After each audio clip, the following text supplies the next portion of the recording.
Olá, você ligado no Notícias Agrícolas, eu sou Guilherme Dorigatti, nós damos sequência à nossa programação, dessa vez para falar sobre o milho, sobre o mercado do milho aqui no Brasil. Vamos verificar as atuais movimentações de preços, o que tem influenciado esse mercado do cereal nesse momento aqui no país. Para conversar com a gente sobre esse assunto, a gente recebe aqui a Ana Luísa Lodi, ela que é analista de mercado da INTL FC Stone, já está aqui conosco por vídeo, então seja muito bem-vinda, Ana Luísa, é um prazer tê-la aqui no Notícias Agrícolas. Obrigada, bom dia a todos, o prazer é meu. Ana, vamos começar falando da segunda safra de milho. Os trabalhos de colheita já começaram em algumas das principais regiões produtoras. O que a gente pode esperar dessa segunda safra em termos de produção? Vai ser uma produção menor do que era esperado inicialmente? Sim, né? Realmente a segunda safra de milho esse ano, ela enfrentou algumas adversidades aí no clima. O mês de abril e o mês de maio, eles, no geral, tiveram chuvas abaixo aí do normal para o período em várias regiões do país. No mês de maio, na segunda quinzena, até choveu em volumes mais expressivos, mas mesmo assim não foi suficiente para recuperar as perdas que a gente já vinha esperando aí nas lavouras do cereal. Principalmente nos estados do Paraná, do Mato Grosso do Sul e de São Paulo, a gente teve um potencial produtivo aí um pouco prejudicado por falta de chuvas, né? Mesmo porque o plantio esse ano ele foi um pouco mais atrasado também em vários estados por causa da soja, que também teve problemas aí no andamento do plantio lá no ano passado. Mas, no geral, ainda é uma safra muito boa, a gente está estimando uma safrinha aí de 71,4 milhões de toneladas, não é uma safra recorde como no ano passado, mas ainda é um volume bem expressivo. E aí, Ana, que tipo de pressão esse movimento de início de colheita está trazendo nos preços? A gente já tem visto uma queda nas cotações das principais praças do país, né? Sim, os preços do milho, né, em 2020, eles começaram um ano aí muito fortalecidos, já batemos recorde de preço, depois da demanda muito alta em 2019, né, exportação recorde, e depois a gente teve a pandemia, que, claro, traz preocupação para o consumo e que já trouxe alguma pressão para os preços, e agora a entrada da safrinha. Usualmente, quando a gente tem a colheita da safrinha, que é a maior parte do nosso milho produzido, isso daí afeta os preços, a gente está vendo aí uma pressão de baixa, porque a gente tende a aumentar os volumes disponíveis do milho safrinha. Então, é usual nesse período aí de colheita que os preços possam ficar um pouco mais pressionados. E aí, Ana, é importante destacar, né, que apesar dessa tendência de baixa, os preços caindo um pouquinho, ainda são patamares bastante elevados, né? A gente já teve outros anos aí com preços muito mais pressionados, né? Então, a gente veio realmente de um histórico de demanda muito forte por milho, que manteve os preços altos aí no começo do ano. E apesar das quedas que a gente tem visto, os preços ainda continuam em patamares mais altos que em outros anos. E agora também existe muita expectativa para exportação, porque por mais que a entrada de uma grande quantidade de milho acabe pesando sobre os preços, né, como acontece quando a colheita da safrinha ganha força e tudo, a gente tem um segundo semestre em que usualmente a gente exporta bastante milho. Então, dependendo do volume de exportações, os preços aí podem voltar a reagir.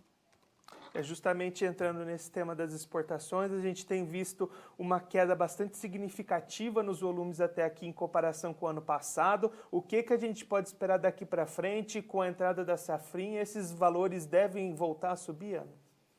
Realmente as exportações nesse primeiro semestre, nesses últimos meses, elas estão bem fracas, né, para o milho, mas no segundo semestre a gente deve ter uma reação, sim, das exportações. Por enquanto, a gente está estimando exportação de milho acima de 30 milhões de toneladas ainda, né, na casa aí entre 30 e 35 milhões de toneladas, mais baixa do que a da safra 18/19, mas a gente tem que observar também que, por mais que por enquanto os embarques estejam fracos para o cereal, as vendas antecipadas do milho safrinha, elas estão mais adiantadas que no mesmo período do ano passado. Então, a gente deve ter, sim, uma reação das exportações no segundo semestre do ano, que usualmente é o período que o Brasil exporta mais milho. E aí, esse movimento de mais vendas antecipadas também pode ajudar a manter esses preços num patamar mais elevado, já que a gente vai colher muito nessa safrinha, mas a quantidade que vai ser disponível para o mercado ainda vai ser restrita, né? A gente tem que realmente ver aí como é que vão ser o comportamento das exportações, também a demanda interna, porque a preocupação com os impactos da pandemia no consumo doméstico de milho continuam, né? Por mais que as commodities agrícolas, né, elas sejam fonte de alimento para a população, a gente teve alguns impactos aí, consumo de proteína, questão do etanol de milho. Então, a demanda ela vai ser acompanhada de perto, mas com certeza aí, no caso das exportações, o segundo semestre deve ter uns volumes mais expressivos sendo embarcados. E aí, Ana, a gente já viu desde o ano passado nesse movimento de vendas antecipadas crescendo, esse ano cresceu ainda mais. A gente pode esperar essa uma nova realidade para a comercialização do milho brasileiro, o produtor cada vez mais buscando essas vendas antecipadas? Realmente a gente tem visto, sim, que as vendas antecipadas, elas ganharam força recentemente. É claro que muitas vezes tem os preços, né, mais altos que a gente viu aí desde o ano passado, eles contribuem também para esse movimento aí de maior antecipação. Então, muitas vezes tem alguns fatores mais de curto prazo que podem afetar, mas a comercialização dos grãos, aí, não só do milho, ela tem ficado um pouco mais antecipada, sim. Ana, muito obrigado pela sua participação, por ajudar a gente a entender melhor esse momento do mercado do milho, o que está influenciando as cotações desse momento. Se você quiser deixar um recado ou uma mensagem final para aquele produtor que acompanha a gente, pode ficar à vontade.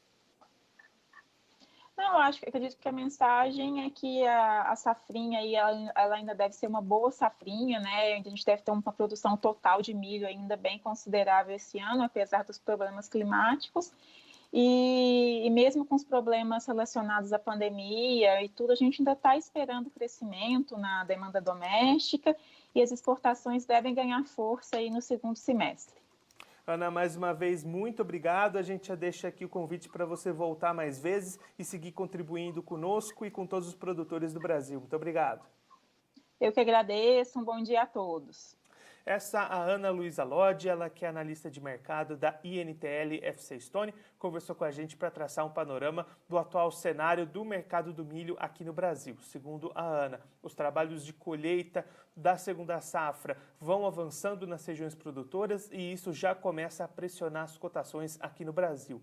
Apesar desse movimento de queda nos preços, pressão nas cotações, ainda são patamares bastante elevados, principalmente se a gente comparar com os últimos anos. O preço do milho segue alto para o produtor, que aproveita e vende muito já antecipado. A Ana comentando que uma tendência influenciada em parte por esses preços altos que estimulam essas vendas e em parte por uma nova postura do produtor buscando cada vez mais essas vendas antecipadas para o mercado de grãos, não só o milho, mas os grãos em geral. A Ana também destacando a expectativa de que as exportações retomem o seu crescimento no segundo semestre, ajudem aí a pressionar ainda mais essas cotações, elevar essas cotações, deixar mesmo com esse volume entrando da safrinha, um aumento nas exportações poderia ajudar essa manutenção de preços altos no mercado do milho. A expectativa da Ana Luísa e da FC Stone é de exportação entre 30 e 35 milhões de toneladas, menor do que a do ano passado, mas ainda um volume bastante considerável, levando-se em conta os últimos anos. Assim também a produção dessa segunda safra, estimativa menor do que é esperado inicialmente, não vai ser uma segunda safra recorde como foi em 2019, mas ainda assim um volume bastante interessante, um volume alto que pode ajudar bastante os produtores a venderem bem nos seus preços altos e conseguir uma boa rentabilidade nessa segunda safra do cereal no Brasil. Bom, eu fico por aqui, mas a nossa programação continua, então fique ligado no Notícias Agrícolas.